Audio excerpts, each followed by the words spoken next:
শেখ হাসিনার অধীনে কিয়ামত পর্যন্ত সুষ্ঠু নির্বাচন হবে না বলছেন রিজভী। জানাবো উপজেলা নির্বাচন নিয়ে ৫ শঙ্কা। জানাবো উপজেলা পরিষদ নির্বাচন, ব্যক্তি অধিকারে দলের হস্তক্ষেপ কতটুকু যৌক্তিক। এবং সর্বশেষ জানাবো মুখোশের আড়ালে ভয়ঙ্কর মিল্টন, যত অভিযোগ। এতক্ষণ শুনছিলেন সংবাদ শিরোনাম, এবারে বিস্তারিত।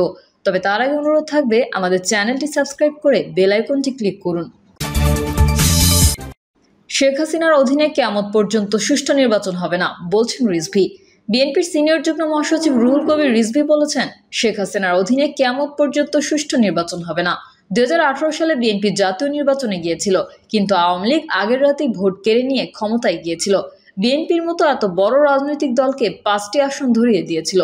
বিএনপির নেতাকর্মীদের উপর জুলুম করে, নির্যাতন করে, মিথ্যা মামলা দিয়ে কারাগারে পাঠিয়ে ভোট ডাকাতি করেছিল তারা। তিনি বলেন, জনগণ সরকারের পতন চায়, ভোটের অধিকার চায়, মত প্রকাশের স্বাধীনতা চায়। এভাবে জুলুম করে আর ক্ষমতায় থাকা যাবে না।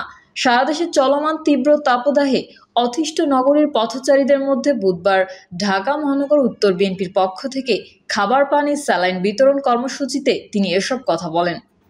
সারা দেশে চলমান তীব্র তাপদাহে অতিষ্ঠ নগরীর পথচারীদের মধ্যে বুধবার ঢাকা মহানগর উত্তর বিএনপির পক্ষ থেকে খাবার, পানি ও স্যালাইন বিতরণ কর্মসূচিতে তিনি এসব কথা বলেন। উপজেলা নির্বাচন নিয়ে ৫ শঙ্কা। উপজেলা নির্বাচনের প্রক্রিয়া শুরু হয়েছে। ইতোমধ্যে প্রথম পর্যায়ে উপজেলা নির্বাচনের প্রস্তুতি চূড়ান্ত। ১৫০টি উপজেলায় এখন জনগণ ভোটের অপেক্ষায়। দ্বিতীয় পর্যায়ে ১৫৯টি উপজেলায় মনোনয়নপত্র প্রত্যাহারের দিন গতকাল শেষ হয়েছে। সেখানেও এখন নির্বাচনী প্রচারণার ডামাডোল শুরু হয়েছে। কিন্তু উপজেলা নির্বাচন অবাধ, সুষ্ঠু এবং নিরপেক্ষ হবে কিনা, উপজেলা নির্বাচনে ভোটার উপস্থিতি বাড়বে কিনা এবং উপজেলা নির্বাচন শান্তিপূর্ণ হবে কিনা তা নিয়ে একদিকে যেমন জনগণের সংকট রয়েছে, তেমনি নির্বাচন কমিশনও এই বিষয়টি নিয়ে চিন্তিত। উপজেলা নির্বাচনে বিএনপি অংশগ্রহণ করতে অস্বীকৃতি জানিয়েছে। তারা ভোট বর্জনের ডাক দিয়েছে এবং যারা উপজেলা নির্বাচনে অংশগ্রহণ করছে তাদেরকে ঢালাওভাবে বহিষ্কার করা হচ্ছে। প্রথম পর্যায়ে ৭৩ জন, দ্বিতীয় পর্যায়ে ৬৩ জনকে বহিষ্কার করেছে বিএনপি। কিন্তু এইসব বহিষ্কার সত্ত্বেও বিএনপির নেতাকর্মীরা উপজেলা নির্বাচনে তাদের আগ্রহ হারায়নি, বরং যারা উপজেলা নির্বাচনে আগ্রহী তারা দলের নির্দেশ অমান্য করেই নির্বাচনে অংশগ্রহণ করছে। জাতীয় পার্টিকে উপজেলা নির্বাচনে তেমন সরব দেখা যাচ্ছে না। সারা দেশে জাতীয় পার্টির নেতাকর্মীদের মধ্যে এক ধরনের অস্বস্তি এবং হতাশার ভাব লক্ষ্য করা যাচ্ছে। সবকিছু মিলিয়ে উপজেলা নির্বাচন অবাধ, সুষ্ঠু, নিরপেক্ষ হবে কিনা সেটি নিয়ে অনেকের মধ্যেই সংশয় রয়েছে। উপজেলা নির্বাচন ঘিরে 5টি শঙ্কা ক্রমশ দানা বেঁধে উঠেছে। ১. ভোটার উপস্থিতি। উপজেলা নির্বাচনে ক্ষমতাসীন আওয়ামী লীগের সবচেয়ে বড় চ্যালেঞ্জ হলো ভোটার উপস্থিতি। আওয়ামী লীগ সভাপতি প্রধানমন্ত্রী শেখ হাসিনা ভোটার উপস্থিতি বাড়ানোর জন্য নেতাকর্মীদের নির্দেশ দিয়েছেন। এই কারণে আওয়ামী লীগ উপজেলা নির্বাচনে দলীয় প্রতীক ব্যবহার করছে না।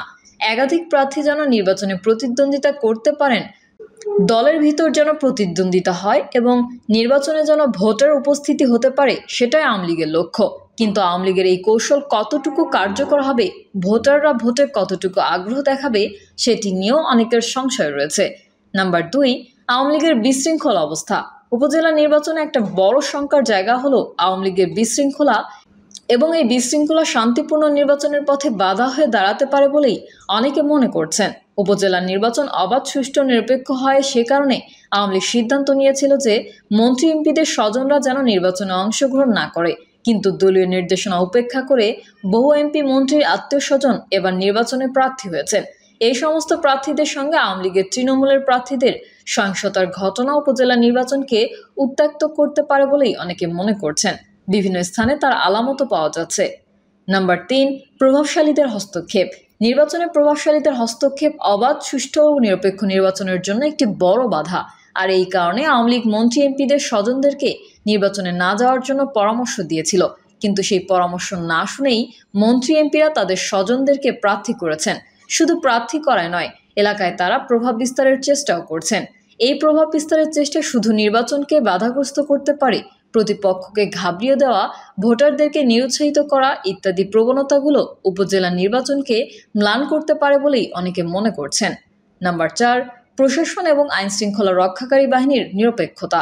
প্রশাসন এবং আইনশৃঙ্খলা রক্ষাকারী বাহিনীকে উপজেলা নির্বাচনে নিরপেক্ষ থাকার জন্য পরামর্শ দেওয়া হয়েছে। আর সেই পরামর্শ অনুযায়ী প্রশাসন কতটুকু নিরপেক্ষ থাকবে সেটাই এখন বড় প্রশ্ন। বিশেষ করে প্রভাবশালীরা যখন নির্বাচনের মাঠে হস্তক্ষেপ করবে, তখন প্রশাসন এবং আইনশৃঙ্খলা রক্ষাকারী বাহিনী কতটুকু নিরপেক্ষ অবস্থানে থেকে নির্বাচন পরিচালনা করতে পারবে সেটি নিয়ে একটি প্রশ্ন দেখা দিয়েছে। নাম্বার 5, ভোটারদের অনীহা। উপজেলা নির্বাচনে ভোটারদের অনীহা রয়েছে, কারণ একাধিক বিকল্প প্রার্থী এবং ভিন্ন মতের প্রার্থী না থাকার কারণে উপজেলা নির্বাচন নিয়েও ভোটারদের মধ্যে উৎসাহ উদ্দীপনার অভাব লক্ষ্য করা যাচ্ছে। ভোটারদের এই অনাগ্রহ উপজেলা নির্বাচনকে একটি সাদামাটা নির্বাচনে পরিণত করতে পারে বলেই অনেকে মনে করেন। উপজেলা পরিষদ নির্বাচন, ব্যক্তির অধিকারে দলের হস্তক্ষেপ কতটুকু যৌক্তিক? আসন্ন উপজেলা পরিষদ নির্বাচনে বড় বড় রাজনৈতিক দলগুলো দলীয় প্রতীক ব্যবহার করছে না। নির্বাচন অংশগ্রহণমূলক করতে ইতোমধ্যে ক্ষমতাসীন দল বেশ কয়েকটি পদক্ষেপ গ্রহণ করেছে। এর মধ্যে অন্যতম হলো কোনো এমপি বা মন্ত্রীর সন্তান এবং তাদের আত্মীয় স্বজন নির্বাচনে অংশ নিতে পারবেন না। অন্যদিকে নেতারা নির্বাচনে অংশ নিলে বহিষ্কার করেছে বিএনপি। স্বাভাবিকভাবে প্রশ্ন উঠেছে, কোনো দল কোনো ব্যক্তির গণতান্ত্রিক অধিকারে হস্তক্ষেপ করতে পারে কিনা? উপজেলা নির্বাচন কেন্দ্রিক ক্ষমতাসীন দলের এমন নির্দেশনা মন্ত্রী ও এমপি তাদের আত্মীয় স্বজনদের নির্বাচন করা থেকে নিরুৎসাহিত করছেন। এতে নির্বাচন ব্যবস্থায় প্রভাব পড়বে বলে মনে করছেন বিশ্লেষকরা। তবে ক্ষমতাসীনরা বিষয়টি দলীয় কৌশল বলে মনে করছেন। দল হিসেবে কাউকে নির্বাচন থেকে সরে দাঁড়াতে বাধ্য করা যায় কিনা এমন প্রশ্ন রাখা হয় আওয়ামী লীগের সাধারণ সম্পাদক ওবায়দুল কাদেরের কাছে। তিনি ঢাকা পোস্টকে বলেন, কোনটা করলে প্রশংসা করবেন? আপনাদের মধ্যে কেউ কেউ আছেন সবসময় একটা উল্টা প্রশ্ন করতে অভ্যস্ত। আমাদের কৌশল নিয়ে আপনার কথা বলার দরকার নেই। জানা যায়, দলীয় প্রধানের নির্দেশনা পেয়ে আওয়ামী লীগের সাধারণ সম্পাদক ওবায়দুল কাদের গত 18 এপ্রিল ধানমন্ডির আওয়ামী লীগ সভাপতি শেখ হাসিনার রাজনৈতিক কার্যালয়ে অনানুষ্ঠানিক এক বৈঠক করেন। বৈঠকে আওয়ামী লীগের মন্ত্রী ও সংসদ সদস্যদের সন্তান, পরিবারের সদস্য, নিকটাত্মীয় ও নিজস্ব লোক উপজেলা পরিষদ নির্বাচনে অংশ নিতে পারবে না বলে জানানো হয়। এমনকি তারা কারো পক্ষে কাজও করতে পারবে না বলে সাংগঠনিক সম্পাদককে নির্দেশনা দেওয়া হয়। দলের সাধারণ সম্পাদকের এই নির্দেশনার সঙ্গে সঙ্গে তৃণমূলকে জানিয়ে দেওয়া হয়। মন্ত্রী এমপিরাও তাদের আত্মীয় স্বজনদের নির্বাচন করার বিষয়ে নিরুৎসাহিত করেন। তবে ঢাকা পোস্টের পর্যবেক্ষণ বলছে, মাত্র 3 জন ছাড়া কেউই কেন্দ্রের নির্দেশনায় গুরুত্ব দেননি। দলের সিদ্ধান্তকে গুরুত্ব দিয়ে নাটোরের সিংড়ায় তথ্য যোগাযোগ প্রযুক্তি প্রতিমন্ত্রী জুনায়েদ আহমেদ পলকের শ্যালক লুৎফুর হাবিব ভোট থেকে সরে দাঁড়ান। এছাড়া চুয়াডাঙ্গা 2 আসনের সংসদ সদস্য আলী আসগরের চাচাতো ভাইয়ের ছেলে শহীদুল ইসলাম এবং নোয়াখালীর হাতিয়া উপজেলার সংসদ সদস্য মোহাম্মদ আলীর স্ত্রী আয়শা ফিরদৌস নির্বাচন থেকে নিজেদের নাম প্রত্যাহার করেন। মন্ত্রী এমপির স্বজনদের নির্বাচন থেকে সরে দাঁড়ানোর এমন নির্দেশনা ব্যক্তির গণতান্ত্রিক অধিকার হরণ কিনা এবং দল এমন নির্দেশনা দিতে পারে কিনা এমন প্রশ্ন রাখা হয় সাবেক নির্বাচন কমিশনার রফিকুল ইসলামের কাছে। তিনি বলেন, দল যেটি করছে সেটি হচ্ছে লোক দেখানো। এটি করে লাভ হয় না। এটি মানুষের গণতান্ত্রিক অধিকার ক্ষুণ্ণ করে, অনেকটা ক্রসফায়ারের মতো। ক্রসফায়ার দিয়ে অনেক সন্ত্রাসীকে আপনি মেরে ফেলতে পারেন, অনেক বাহাবা কুড়াতে পারেন। এর পরিমাণ কি ভয়াবহ হতে পারে সেটিও আমাদের দেখতে হবে।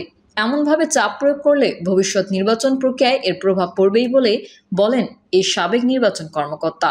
দলীয় সূত্র মতে, ক্ষমতাসীন দল আওয়ামী লীগ জাতীয় নির্বাচন থেকে শুরু করে স্থানীয় সরকারের বিভিন্ন নির্বাচনেও বিভিন্ন কৌশল গ্রহণ করে। সব কৌশলই নির্বাচন কেন্দ্রিক হয়, অংশগ্রহণমূলক, না হয় ভোটার টানার কৌশল। তবে বিভিন্ন সময় নেওয়া এমন কৌশলে বেকায়দায় পড়তে হয় তৃণমূল আওয়ামী লীগকে। কেন্দ্রের সঙ্গে তৃণমূলের দূরত্বও তৈরি হয়। আসন্ন উপজেলা পরিষদ নির্বাচনেও এমন পরিস্থিতি তৈরি হয়েছে। দলীয় প্রতীকে নির্বাচন না করলেও এমপি মন্ত্রীদের নিকটাত্মীয়রা কেন্দ্রের নির্দেশনা উপেক্ষা করেছেন। তাদের সংখ্যাই বেশি। উপজেলা পরিষদ নির্বাচনে দলীয় সিদ্ধান্তের সঙ্গে একমত নন আওয়ামী লীগের সভাপতিমণ্ডলীর সদস্য শাহজাহান খান এমপি। তিনি স্পষ্ট বলেছেন, এই সিদ্ধান্ত যৌক্তিক মনে করি না।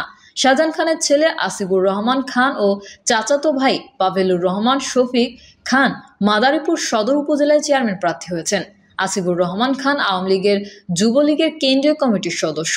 পাভেলুর রহমান শফিক খান সাবেক উপজেলা চেয়ারম্যান। তাদের প্রার্থিতা নিয়ে দলের ভেতরে মিশ্র প্রতিক্রিয়া দেখা দিয়েছে। বিশেষ করে শাহজাহান খানের ছেলের প্রার্থিতা নিয়ে অল্প বিস্তর সমালোচনা হচ্ছে। এই নিয়ে আওয়ামী লীগের সাধারণ সম্পাদক ওবায়দুল কাদেরের সঙ্গে শাহজাহান খানের কথা কাটাকাটিও হয়েছে বলে জানা যায়। প্রকাশ্যে শাহজাহান খান দলের সিদ্ধান্তের বিরুদ্ধে কথা বললেও অনেক তৃণমূল নেতা কেন্দ্রের এই সিদ্ধান্তকে ভালোভাবে নেননি। তৃণমূল আওয়ামী লীগের এক নেতার নাম প্রকাশ না করে ঢাকা পোস্টকে বলেন, আমাদের নেত্রীও চান রাজনীতিবিদদের সন্তানরা রাজনীতি করুক। তিনি নিজেও উৎসাহিত করেছেন, ভবিষ্যতের জন্য নিজেকে তৈরি করতে বলেছেন। তিনি রাজনীতিবিদদের সন্তানদের জনগণের কাছে যেতে বলেছেন।